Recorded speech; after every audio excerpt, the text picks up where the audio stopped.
어떻게 지난 한 주간 다들 평안하시고 잘 지내셨습니까? 우리 땡스기빙이었는데 어떻게 또 이렇게 가정 안에서 또 이렇게 좋은 시간 보내셨는지 모르겠습니다.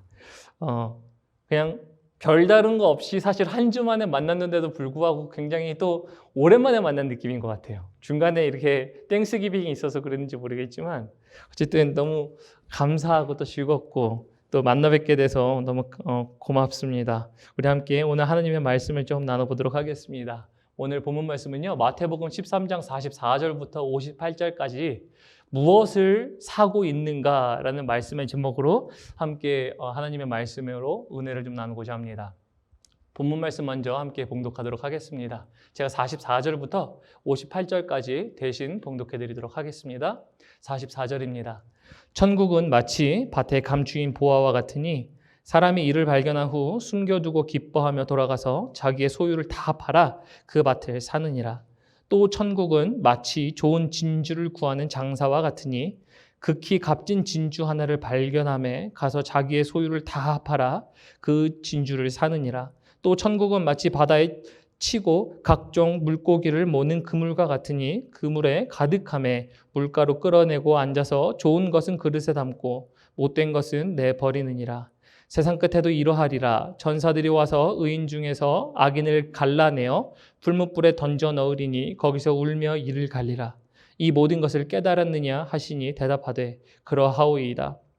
예수께서 이르시되 그러므로 천국에 제자된 서기관마다 마치 새 것과 옛 것을 그 곳간에서 내오는 집주인과 같으니라.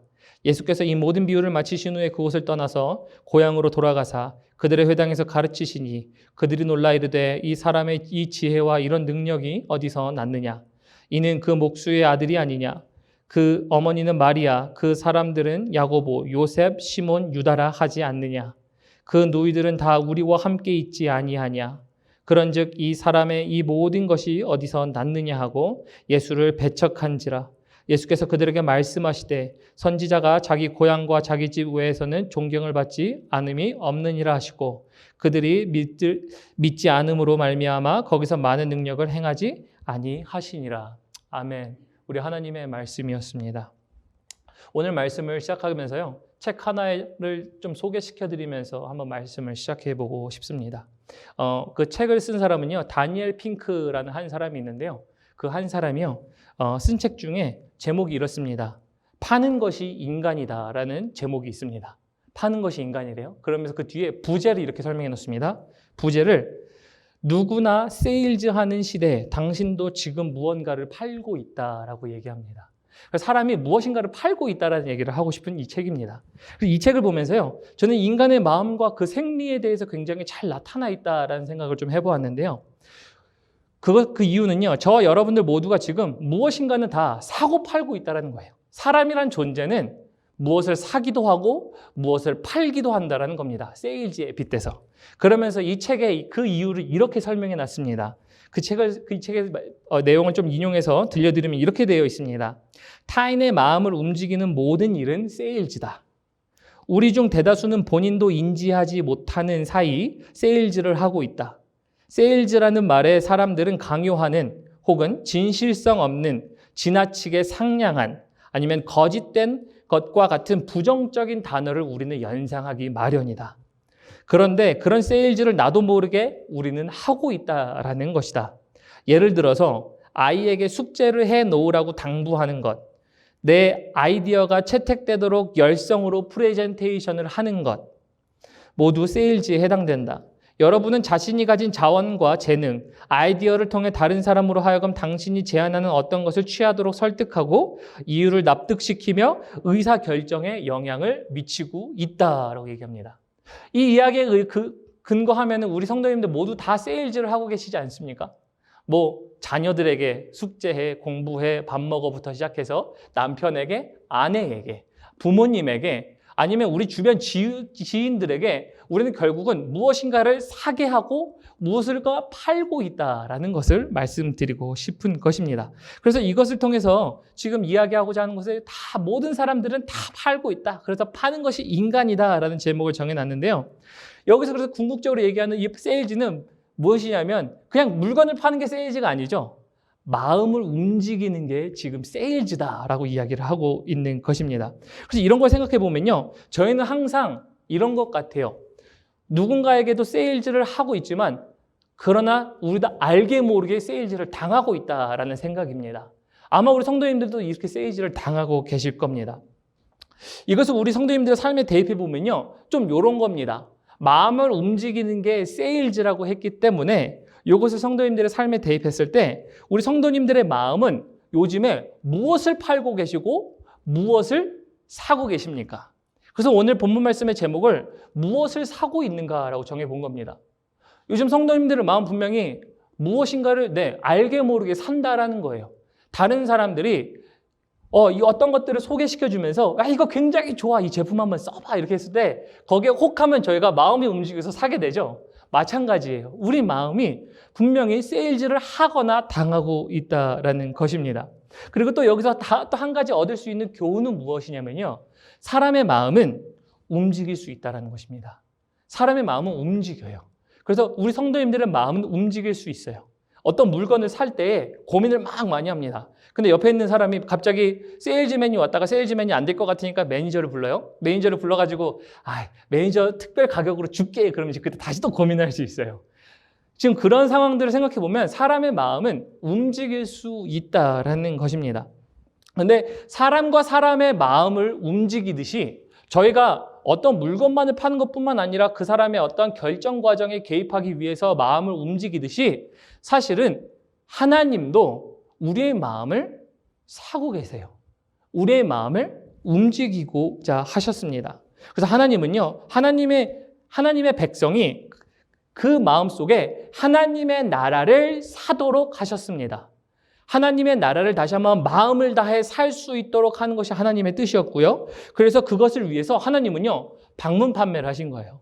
너무 말이 좀 웃기긴 하지만 하나님이 방판을 하고 계신 겁니다. 방판을. 어떻게 이렇게 얘기할 수 있냐면요. 우리 암송 구절 있죠. 요한계시록 3장 20절 보면 저희 암송 구절에 잘 나타나 있죠. 지금 앞에 나와 있지만 볼지어다 내가 문 밖에 서서 두드리노니 누구든지 내 음성을 듣고 문을 열면 내가 그에게로 들어가 그와 더불어 먹고 그는 나와 더불어 먹으리라. 그래서 하나님은요.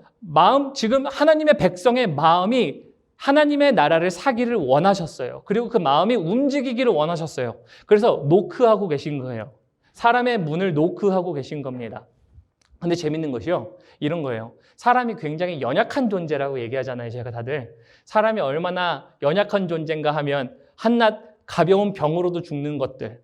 어떤 사소한 사고였는데도 불구하고 사람의 목숨이 정말 쉽게 끊어지는 모습들.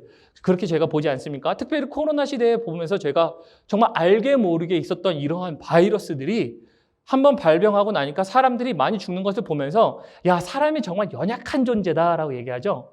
그런데 이 사람만큼 또 강한 존재가 없습니다. 하나님은 천지를 지으신 우리 여호와 하나님이십니다. 그런데 하나님께서요, 바꿀 수 없는 게 있어요. 다른 것들은 다 말씀으로 명령하여 그 모든 것들을 바꾸셨어요. 세상을 만드시고요. 그리고 하늘의 별과 강들을 다 만드셨습니다. 그러나 바꾸실 수 없는 단 한 가지가 있었으니 바로 사람의 마음을 바꾸지 못하셨어요. 하나님은 그 사람의 마음에 들어가서 그 사람을 딱 이렇게 바꾸시지 않으셨어요. 그 사람을 그렇게 바꾸실 수 있는 능력이 있으신 분에도 불구하고 하나님은 그렇지 않으셨어요. 그런 면으로 볼 때 사람은요, 굉장히 연약하지만 또 동시에 굉장히 강한 존재입니다. 세상은 하나님을 거부할 수 없을지언정 사람은 하나님을 거부할 수 있기 때문이에요. 그래서 하나님은 방문 판매를 하고 계신 거예요. 하나님은 지금 방문을 하셔서 너희가 나의 나라를 좀 샀으면 좋겠다라고 이야기를 하고 계신 모습들이 오늘 본문 말씀에 나와 있습니다. 그래서 오늘 이 비밀이 하나님의 나라를 어떻게 사고 어떻게 가질 수 있고 또 어떠한 입장에서 저희가 그것을 견지해 봐야 되는지 이 영적인 비밀이 오늘 나오는데 오늘 이 말씀을 통해서 정말 하나님의 나라를 10년 가운데 사시는 우리 성도님들 되시길 예수님의 이름으로 축복합니다. 우리가 이 하나님의 나라를 사야 합니다. 그래서 오늘 본문 말씀을 이제 세 가지로 한번 보려고 합니다. 여기서 오늘 본문 말씀에 아까 나와 있는 것처럼 천국은 마치라고 하면서 세 가지가 등장하는데요. 우리 하나하나 보면서 우리 왜 무엇을 사야 되는지 한번 보도록 하겠습니다. 44절 보면 이렇게 되어 있습니다. 천국은 마치 밭에 감추인 보화와 같으니 사람이 이를 발견한 후 숨겨두고 기뻐하며 돌아가 자기의 소유를 다 팔아 그 밭을 사느니라 라고 얘기합니다. 하나님의 나라가 천국이라고 그러죠. 하나님의 나라가 마치 감추인 보화와 같다라고 얘기합니다. 우리 성도님들이 생각하실 때 하나님의 나라는 어떤 나라입니까? 성도님들에게 있어서 하나님의 나라는 어떠한 모습으로 비춰지고 있습니까? 여기서 단순히요, 우리는 천국을 이렇게 생각해요. 그냥 죽어서 가는 하늘나라의 추상적인 생각이 아니라 지금 여기서 이야기하고 있는 감추인 보화란 얘기는요, 지금 보화가 저장되어 있는 장소를 뜻하는 거예요. 단순히 그냥 맞아 하나님의 나라는 보물이지 라는 추상적 생각이 아니고요. 지금 여기서 이야기하는 감추인 보화는 어떤 특정 장소에 어떤 특정의 어마운트의 보물들이 함께 묻어져 있다라는 것입니다. 그래서 다시 말해서 이런 것을 통해서 볼 때는요, 이런 겁니다. 하나님의 나라는요, 매우 귀한 것이 무궁히 담겨 있다라는 것을 분명히 예수님은 말씀하고 계신 거예요. 물론 농부의 비유를 들면서 밭에 감추인 보화가 있는 것이 하나님의 나라야 라는 비유를 드셨지만 사실은 이 비유를 통해서 하시는 말씀은 하나님의 나라는 무궁하고 값진 것들이 지금 우리가 측량할 수 없을 정도로 많이 있어 라고 말씀하고 계신 거예요. 근데 여기서 초점은 이게 아니에요.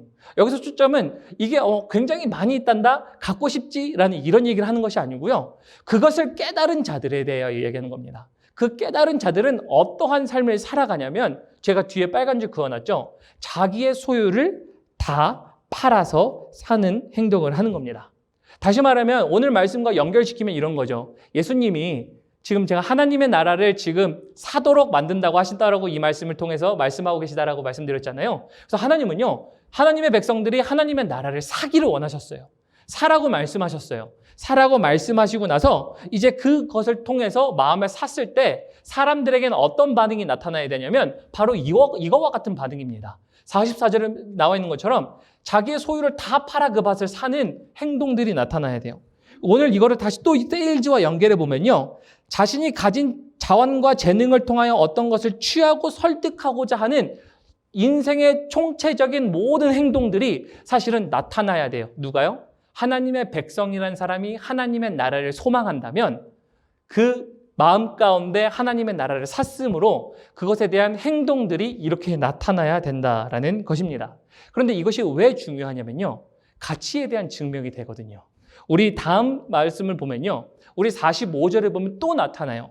예수님이 또 말씀하세요. 하나님의 나라는 그러면서 또 천국은 마치 진주라고 이야기합니다. 진주를 구하는 장사와 같으니 라고 46절 보면 이렇게 되어 있죠. 극히 값진 진주 하나를 발견하며 가서 자기의 소유를 다 팔아 그 진주를 사느니라 라고 이야기하고 있습니다. 성도님들 잘 아시는 것처럼 어떤 물건을 사든지 간에 값어치를 지불하셔야 돼요. 차를 사시면 차값을 지불하셔야 되고, 우리가 무슨 어떤 그로서리를 보든지 어떤 것을 하든지 간에 그 값어치에 대한 가격을 지불하셔야 사 오실 수가 있습니다. 그리고 그 물건의 가치를 증명하는 순간은요, 어떤 순간이냐면 내가 어떤 물건을 사고 그 물건을 사용할 때 그 물건의 가치가 거기서 등장해요. 예를 들어서 저는 이제 설교를 하면서 이렇게 패드를 사용합니다. 패드를 사용하는데 제가 패드를 살 때 비싼 가격이긴 하지만 그래도 나는 이 패드를 사고 나서 설교도 준비하고 그리고 설교도 나누고 그리고 어떤 그 이메일이나 여러 가지 기타 업무들을 볼 수 있겠구나라고 하면서 사게 됩니다. 그러면 비싼 가격이지만 사실은 가격 때문에 가치가 나타나는 게 아니죠. 가격이 아니라 사실은 그것이 어떠한 기능을 하느냐에 따라서 그 가치가 발휘하게 되는 것이잖아요. 마찬가지입니다. 우리가 하나님의 나라를 마음 가운데 산다라는 이야기는요, 물론 우리가 마음으로는 살 수 있어요. 그런데 그 가치가 언제 증명되냐면 그것이 삶 가운데 실제적으로 활용되어질 때 가치가 나타난다라는 것입니다. 당연히 하나님의 나라를 살 때 값어치가 정확하게 우리는 어떠한 값어치를 줘야만 살 수 있다라고 나와 있지 않아요. 하나님의 값어치는 그래, 너가 100만 원만 내면 하나님의 나라를 살 수 있어 라고 되어 있지 않아요. 너가 1억만 내면 그래 하나님의 나라를 살 수 있어 라고 되어 있지 않아요. 이 값어치는 정말 다 팔아도 살 수 없을 가치라고 분명히 얘기하고 있기 때문입니다. 그래서 이것에 대한 값어치를 정할 수는 없지만 우리는 가치를 증명할 수 있어요. 그래서 예수님은 여기서 뭐라고 말씀하시냐면 너희가 나의 나라를 산다면, 하나님의 나라를 산다면 그 값어치가 나타난다라고 할 수 있다는 겁니다. 가치가 증명된다는 겁니다. 어떻게 가치가 증명되냐면요, 이런 겁니다. 아까 봤던 말씀과 계속 반복되는 말씀인데 소유를 다 팔아 그 진주를 산다라고 이야기를 하고 있는 것입니다. 다시 말하면 우리 삶을 통해서요. 이것을 계속 사는 거예요. 하나님의 나라를 계속 사도 손해가 되지 않는다라는 삶을 통해 가치가 증명된다는 거예요. 다시 말씀드리겠습니다. 하나님의 나라를 샀을 때 우리가 정확하게 어떤 값어치로 살 수는 없습니다만 이 가치는 증명될 수 있어요. 다른 사람들에게도 증명될 수 있어요. 저기 있는 우리 집사님의 성함 한번 말씀드리겠습니다. 우리 선우 집사님이 하나님의 나라를 사셨어요. 하나님의 나라를 마음 가운데 사시고 나서 그것에 대한 가치 증명은요. 하나님의 나라를 위하여 내 평생 열심히 나에 있는 소유를 다 팔아서 노력해서 얻는 이 열심들을 하는 것들을 사람들이 볼 때에 사람들은 딱 그것을 보고 압니다. 저 사람은 저기다 가치를 두고 있구나.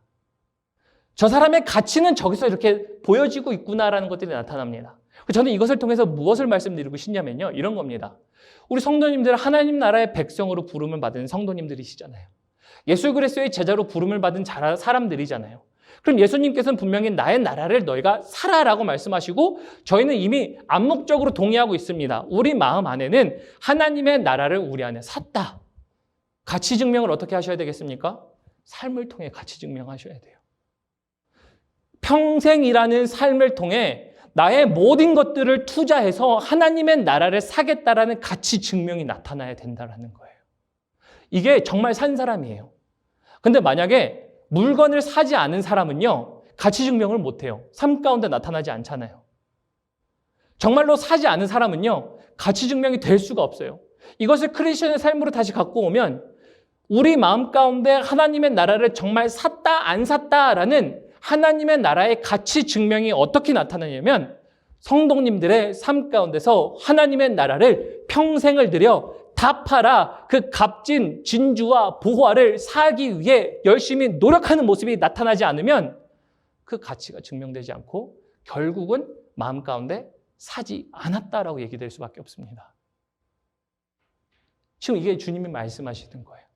하나님의 나라를 이야기하시면서 그래서 천국은 마치 밭에 감추인 보화 그리고 진주이지만 밭에 감추인 보화이고 진주이고를 떠나서 이것을 샀다면 그럼 결국은 주님이 원하시는 말씀의 핵심은 소유를 다 팔아 그 진주를 사라는 것입니다. 우리 성도님들은 어떻게 삶을 통해 그 가치를 증명하고 계십니까? 그래서 제가 아주 쉽게 그것을 가치 증명할 수 있는 것을 한 두 가지로 한번 정리해 보았습니다. 두 가지로 정리한 것은요. 한 가지는요. 이겁니다. 돈이고요. 또 다른 한 가지는 시간입니다. 사람이 그 마음 가운데 무엇이 있든지 간에 그것을 향해 행동하는 것들이 사람입니다. 그죠? 사람인즉슨 저희는 그렇게 행동을 합니다. 마음 가운데 가득 품고 있어서 그걸 하는데 그러면 예를 들어서 우리 마음 가운데 무엇이 있느냐에 따라서 우리는 인터넷을 하든 공부를 하든 그런 여러 가지 행동들을 통해 나타납니다. 우리 마음 가운데 이것에 내 인생에 가치가 있어. 나는 이것을 꼭 해야 돼. 나는 이것을 이루고 싶어에 대한 것들을 마음 가운데서 먼저 사셨기 때문이에요. 그래서 마음 가운데 사신 것을 통해서 행동하는 건데 결국 먼저 돈이라는 것은요. 우리 마음 가운데 만약에 사고 싶은 물건이 있으면 그것을 삽니다. 그죠? 그리고 시간이라는 것은요. 우리가 하고 싶고 그리고 재밌어 하든 아니면 우리가 가치에 있어서 이거 너무나 이루고자 하는 것이라고 하면 그 시간을 아낌없이 투자해요. 그래서 이 돈과 시간이라는 이 두 가지 개념은 사실 우리 마음 가운데 어떠한 것이 사져 있는지에 대한 평가로 사실은 쉽게 할 수 있는 겁니다. 물론 다른 것들이 많이 있을 수 있습니다. 그럼 이걸 가지고 성도님들 삶 가운데 대입해 보면 이런 겁니다. 시간이 있으실 때 무엇 하십니까? 시간이 있으실 때 하나님의 나라를 사시고 계십니까? 입니다. 시간이 많이 있을 때, 내가 혼자 있을 때, 내가 정말 편안하고자 했을 때 무엇을 하느냐?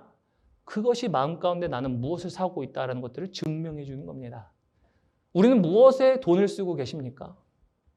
돈을 쓰고 있다는 것은 우리가 정말 그 마음에 많이 있다는 것을 증거합니다.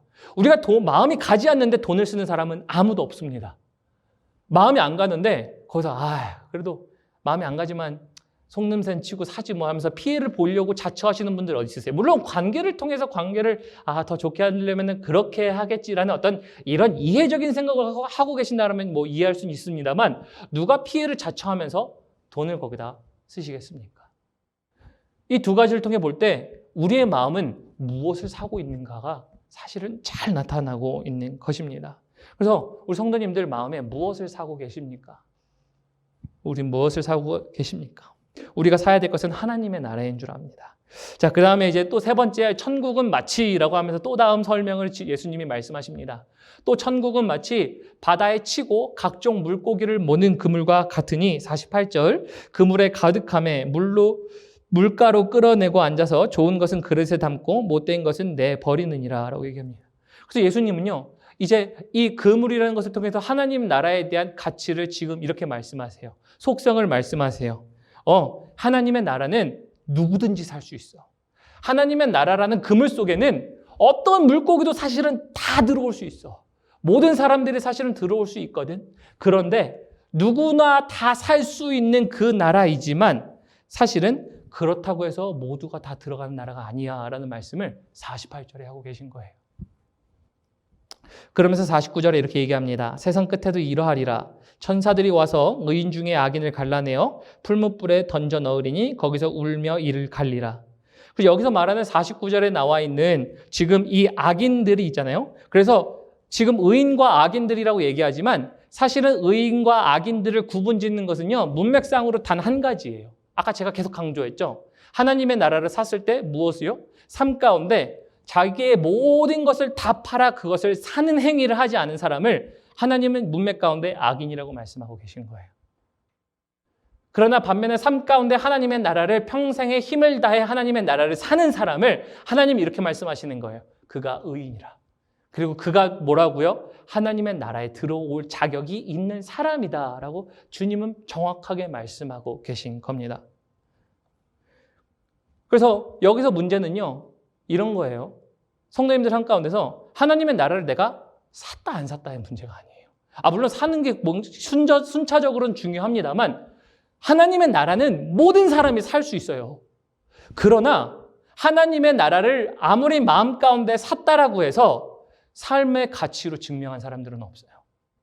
희미하다라는 것입니다. 하나님의 나라는 모든 사람들이 살 수 있고 모든 사람들이 들어올 수 있도록 열려 있지만 그 평생을 들여 사는 사람이 누가 있느냐라고 말씀하시며 주님은 제자들에게 이 말씀하시는 거예요. 결국은 제자들에게 이 말씀하시는 거죠.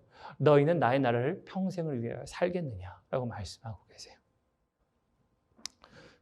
그리고 51절 봅니다. 51절 보면요, 이렇게 되어 있습니다. 이 모든 것을 깨달았느냐 하시니 대답하되 그리하오이다.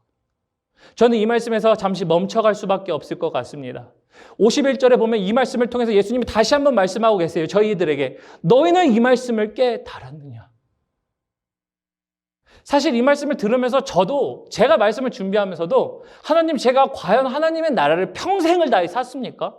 지난 한 주 동안 나의 시간과 돈을 통해서 하나님의 나라를 그만큼 샀습니까? 라고 자신이 없더라고요. 하나님은 저에게 이런 말씀을 하고 계신 것 같아요. 두아야, 너는 이 말씀을 깨달았느냐? 우리 성도님들 혹시 이 말씀 깨달으셨습니까? 이 말씀을 들으면서 딱 문득 한 말씀이 지나가더라고요. 사도 바울의 이 고백이 생각나더라고요. 사도 바울은요, 오호라 나는 곤고한 자로다. 누가 이 사망의 죄에서 몸에서 나를 건져냈고. 저는 이 말씀의 고백이 사실은 우리의 고백이 되기를 소망합니다. 하나님의 나라를 사는, 그래요. 교회 다니면요, 하나님의 나라를 사도록 계속 이야기합니다. 앞에서 목사가요, 하나님의 말씀을 가지고 세일즈를 하죠. 네, 하나님의 말씀을 사십시오. 하나님의 나라를 사십시오. 하나님을 위하여 사십시오. 그러나 그렇게 살라고 얘기를 하지만 모든 사람들이 잠깐 교회에 와서 그래, 우리는 이렇게 살아야지, 하나님의 나라를 위하여 나아가야지 라고 하는 고백을 할 수는 있지만 사실은 이 51절의 말씀을 통해서 너희는 깨달았느냐를 통해서 네, 하나님, 나는 깨달았습니다. 나의 평생을 통해 나의 모든 값진 것을 내어놓고 당신의 나라를 끝까지 사겠습니다 라고 한 자가 얼마나 많냐라는 겁니다. 저 또한 저에게 이런 질문을 해본 겁니다. 우리 성도님들, 이 51절의 말씀에 정말 오랜 시간 머무르시고 묵상하시고 하나님 아버지 앞에 이 고백을 하셨으면 좋겠습니다. 그래서 제자들이 이렇게 얘기하죠. 그러하오이다. 그러하오이다.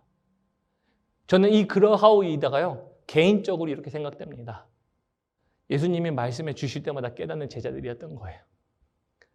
예수님이 말씀해 주시지 않으면, 예수님이 말씀하시지 않으면 절대 하나님의 나라의 비밀을 깨달을 수 없었던 그 제자들. 예수님이 항상 옆에 계셔야만 그 비밀들을 깨달을 수 있었던 제자들이라고 생각하면서 이 제자들이 그러하오이다가 예수님을 통해서 들었던 것처럼 오늘 저는 예수님 옆에 있겠습니다. 예수님이 말씀하시면 그러하오이다 고백할 수 있습니다.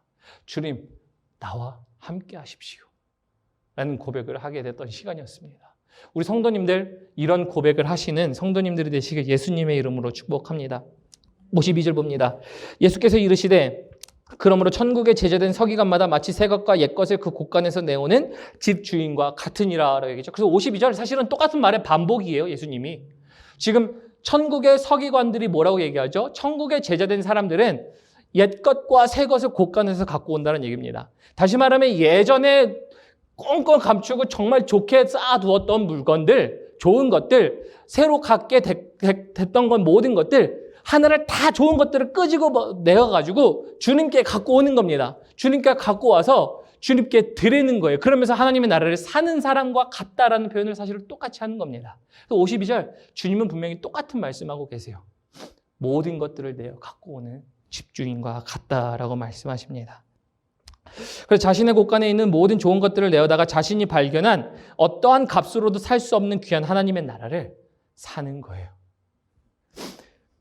그래서 천국을 사는 자가 어떤 자가 될 수 있냐면요. 그러면 이런 사람들이 되려면요. 첫 번째, 우리 성도님들 안목을 기르셔야 됩니다. 안목을 기르셔야 돼요. 그래서 천국을 사는 자가 되는 비밀은요. 어떤 안목을 갖게 되는가인데요. 보물을 올바르게 볼 수 있는 안목이 있어야 돼요.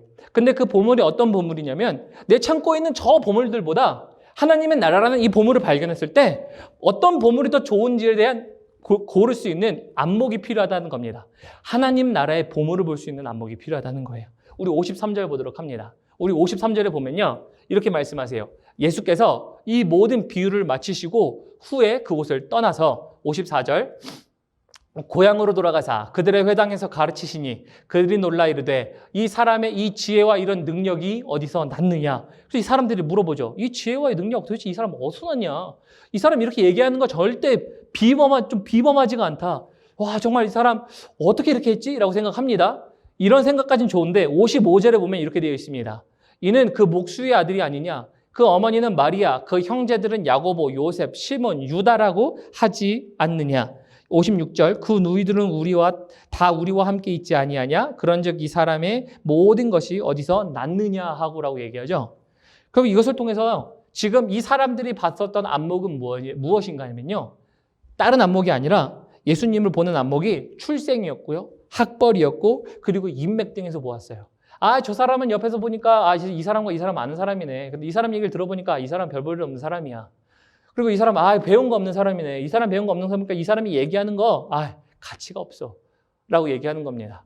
즉 다시 말하면 예수님이 이 말씀하시는 하나님의 나라라는 보물을 보는 눈이 없었던 거예요. 그래서 그 사람들은 하나님을 보는 안목들이 없었지만요. 이런 안목들은 다시 우리에게 이런 얘기를 하고 있습니다. 오늘날 예수님이 이렇게 말씀하시는 값진 보화와 그리고 이 진주를 우리는 볼 수 있는 안목이 있는가입니다. 볼 수 있는 안목이 있는가. 이 사람들이 예수님이 말씀하시는 그 감추인 보화는요. 사실은 정말 감추인 보화도 아니고 정말 값진 진주도 아니었어요. 아무것도 쓰잘데기 없는 물건이었습니다. 그러다 보니까 그들은 그것을 사지 않은 것이지요. 자, 그래서 57절에 보면 이렇게 되어 있습니다. 그들의 선택이 이랬습니다. 예수를 배척한지라 예수께서 그들에게 말씀하시되 선지자가 자기 고향과 자기 집 외에는 존경을 받지 않음이 없느니라 하시고 그들이 믿지 않음으로 말미암아 거기서 많은 능력을 행하지 아니하시니라 라고 얘기합니다. 저는 이렇게 생각합니다. 저희들은요 예수님을 출생과 학벌로 보지 않잖아요. 저희는 예수님을요 인맥으로 보지 않잖아요. 예수님을 말씀으로 보잖아요. 요한복음에 보면은 우리 요한복음 볼까요? 요한복음 1장 14절에 보면 다음 구절에 이렇게 되어 있죠. 1장 14절에 말씀이 육신되어 우리 가운데 거하심에 우리가 그의 영광을 보니 아버지의 독생자의 영광이요 은혜와 진리가 충만하더라 라는 이야기를 요한복음 1장 14절에 얘기합니다. 또 요한복음 1장 1절에 뭐라고 되어 있죠? 요한복음 1장 1절에 보면 태초에 말씀이 계시니라 이 말씀은 곧 하나님이셨고 하나님과 함께 계셨다라고 얘기합니다. 우리는 예수님을요 올바로 볼 수 있는 안목이 있어야 해요. 하나님의 나라를 아무리 사라고 해도요 안목이 없으면 사시지 않아요. 그래서 오늘날 이것을 적용해 보면 이런 겁니다. 내 삶 가운데 우리 성도님들의 삶 가운데 하나님의 나라를 사시려면요 안목부터 기르셔야 돼요. 안목부터 기르시고 그 안목을 통해서 그 하나님의 나라를 사시고 하나님의 나라를 사시고 나서 삶 가운데 하나님의 나라를 가치를 증명하는 삶을 사셔야 된다는 것입니다. 오늘 좀 말씀을 맺도록 하겠습니다. 말씀을 맺으면요 우리는 분명히 마음을 움직이는 세일즈를 하는 사람들이에요. 그죠? 마음을 움직이는 사람들이에요. 서로 간에 이야기를 하면서 움직이기도 하지만 우리가 서로에게 독려하면서 움직이기도 하지만 동시에 하나님도요. 하나님의 백성들의 마음을 움직이기를 원하세요. 그래서 제가 아까 우스갯소리로 방문 판매라고 하셨죠. 하나님은 방문하시는 거예요. 사람들의 마음을. 나의 나라를 너희가 사라라고 방문하고 계신 겁니다.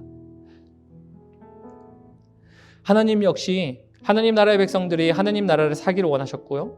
그리고 오늘 말씀을 통해서 하나님의 나라를 소유한 자들은요. 결국은 삶의 가운데 가치 증명으로 나타나야 된다라고 말씀을 드렸습니다. 그래서 이런 도전이 가능해요. 주님이 나에게 하나님의 나라를 사고 있다면 가치를 증명하라고 말씀하고 계시구나. 우리는 마음 가운데 무엇을 사고 계십니까? 우리 마음 가운데 가득한 게 무엇입니까? 우리 인생 가운데 처리해야 할 일들 얼마나 많습니까? 긴급한 일들 얼마나 많아요. 염려하게 하는 일들 얼마나 많아요. 우리 마음을 다른 것으로 사게끔 하는 일들이 얼마나 많아요. 주님이 이렇게 말씀하세요. 그래도 너희의 모든 것들을 들여 나의 나라를 사라라고 말씀하십니다. 그래서 우리 마음이 세상에 세일즈를 당하지 않기를 축복합니다. 세상이 우리 마음을 움직이도록 만드는 것이 아니라 오히려 우리가 하나님의 나라를 사서 모든 세상 가운데 하나님의 말씀으로 세일즈를 하시는, 즉 하나님의 나라의 가치를 증거하시는 우리 성도님들 되셨으면 좋겠습니다. 우리 함께 들으신 말씀 생각하시면서요, 우리 함께 이 찬양 고백했으면 좋겠습니다. 주의 나라가 임할 때라는 찬양입니다.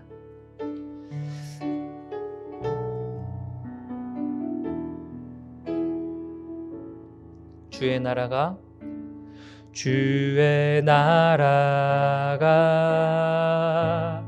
임할 때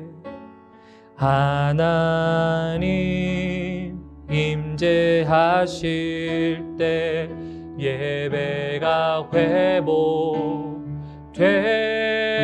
회복되며 기적은 일어나네. 기적은 일어나네.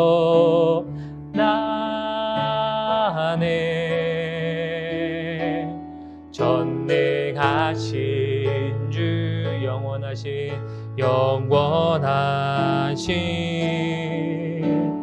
능력의 통치자 자유가 선포되어 주 백성 돌아오네.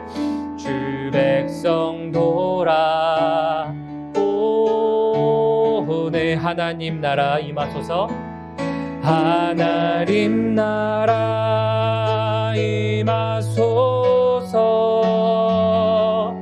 영광과 존귀 능력과 위엄 놀라운 사랑의 기적의 하나님 지금 이곳에 우리 한 번만 더 후렴해 볼까요? 하나님 나라 임하소서. 하나님 나라 임하소서. 영광과 존귀 능력과 위엄 놀라운 사랑의 기적의 하나님 지금 이곳에 오소서. 아멘. 우리 들으신 말씀 생각하시면서요, 우리 함께 두 가지 기도했으면 좋겠습니다. 첫 번째 기도는요, 하나님의 나라를 살 수 있는, 예수를 볼 수 있는 올바른 안목이 우리에게 있을 수 있도록 하나님 도와주십시오라는 말이 필요합니다. 그래서 우리가 하나님의 나라를 살 수 있도록 도와주십시오 라고 말씀하시고요. 또 두 번째 기도 제목은요, 하나님 나라의 가치를 삶을 통해 증거할 수 있는 자들이 됐으면 좋겠습니다 라고 고백하셨으면 좋겠습니다. 그래서 하나님의 나라를 샀기 때문에 행동으로, 삶으로 나타나는 것, 그리스도인이 될 수 있도록 도와주십시오라고 고백하시고, 또 말씀을 들으시면서 하나님이 도전하신 마음이 있다면 그것을 주님께 올려드리며 함께 기도하시며 나가도록 하시겠습니다. 같이 기도합니다. 하나님, 우리가 하나님의 나라를 사고 싶습니다. 하나님의 나라는 누구든지 살 수 있습니다. 그러나 하나님, 하나님의 나라를 올바로 보는 눈이 없다면 우리는 하나님의 나라를 살 수도 없고 하나님의 나라를 온전히 우리 삶 가운데 가치 증명으로 나아갈 수 없음을 고백합니다. 그러므로 하나님, 우리 삶 가운데 영적인 눈들이 띄어 있을 수 있도록 도와주십시오. 세상이 우리의 마음을 사려고 할 때, 세상의 모든 것들을 먼저 사라고 권유하고 도전할 때에 하나님, 우리는 모든 것들에 대하여 노하며 하나님, 우리가 그것에 대하여 거절하며 오직 하나님의 나라를 내가 먼저 사리라 라고 고백하는 하나님 주님의 귀한 하나님 나라의 백성의 고백들이 될 수 있도록 도와주십시오. 그러므로 하나님, 우리가 삶 가운데 영적인 눈들이 띄어질 수 있도록 도와주시고 그것을 통하여 올바른 분별력이 있을 수 있도록 도와주십시오. 하나님, 우리가 하나님의 나라를 샀다라고 얘기하지만 하나님의 나라를 정말로 사지 않고 다른 것을 정말 사서 다른 것을 위하여 살아가는 우리 삶들 다시 있지 않습니까?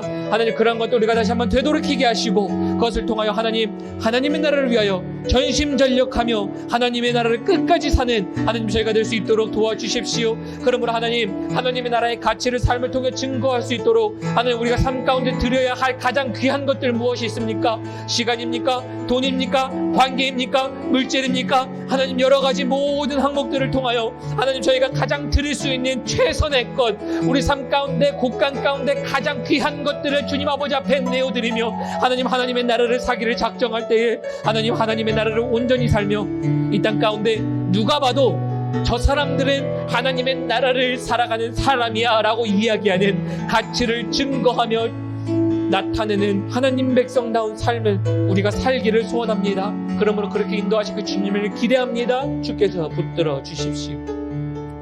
하나님의 말씀을 나누었습니다. 우리의 마음은 무엇을 사고 있습니까? 정말 하나님의 나라를 산 사람들의 마음입니까? 그렇다면 우리의 삶은 어떻습니까? 하나님, 모든 것들을 통하여 하나님은 말씀하시지요. 너희의 가장 좋은 것들을 드려 너희는 가장 좋은 나의 나라를 살아. 그럴 때 너희는 들어가리라 말씀하신 것처럼 오늘도 여전히 우리의 마음의 문을 방문하시고 노크하시는 그 하나님의 방문에 하나님, 우리가 그 때를 놓치고 싶지 않습니다. 또한 그 때를 만나야 하는 자들 주변에 있는 줄 압니다.